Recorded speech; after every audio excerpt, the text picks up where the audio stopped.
Imagine this. You walk into your kitchen. You see your mother standing there. You know every line on her face. You know the sound of her voice. She turns around and smiles at you. But suddenly, your blood runs cold, because you know with absolute terrifying certainty that this woman is not your mother. She looks exactly like her.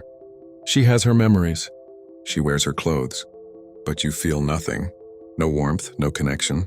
Your brain screams a single thought. This is an imposter. This is a duplicate, a monster wearing her skin. You aren't crazy. You aren't blind. You are suffering from one of the most terrifying glitches the human brain can experience. Welcome to the Capgras Delusion. Part 1. The Case of Madame M. Paris, 1923. A French psychiatrist named Joseph Capgras encounters a woman known only as Madame M. Madame M was intelligent. She was articulate, but she was living in a nightmare. She told the doctor that her husband and children had been murdered and replaced by doubles. She didn't just see one imposter. She believed there were thousands. She claimed her double husband was so perfect that no one else could tell the difference. She spent her days searching for her real family, while the fakes lived in her house, ate at her table, and slept in her bed. Dr. Capgras called it l'illusion des sosies, the illusion of lookalikes. Crucially, this is not a hallucination. Patients with Capgras syndrome see reality perfectly.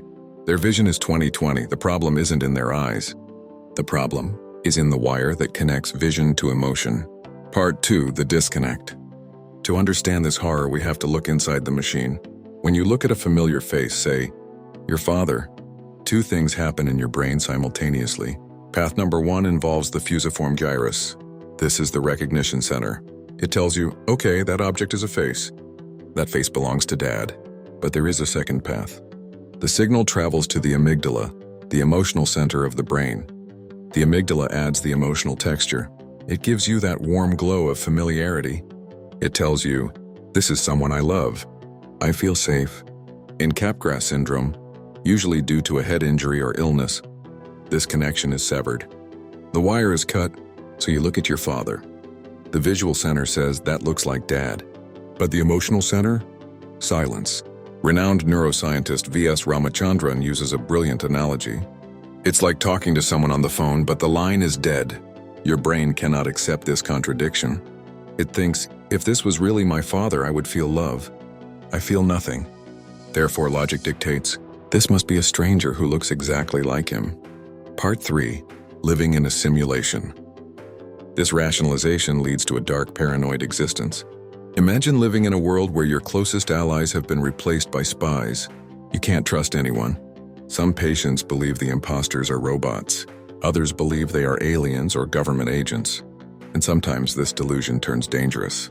There are tragic cases where patients, terrified for their own safety, have attacked their loved ones, trying to unmask the robot beneath the skin.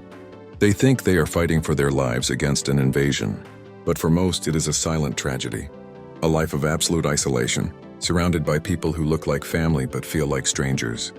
Part 4. The philosophical twist. The Capgras Delusion teaches us something unsettling about ourselves. We like to think that love is something spiritual, something eternal, a bond that cannot be broken. But neuroscience shows us that love is just a signal. A tiny electrical current traveling along a biological wire. If you cut that wire, the love disappears. The person remains, but the feeling is gone. It makes you wonder, how much of your reality is real, and how much of it is just your brain telling you a story? Are you sure the people around you are who you think they are? Or is your wire just still intact? This is third brain. Don't trust your eyes.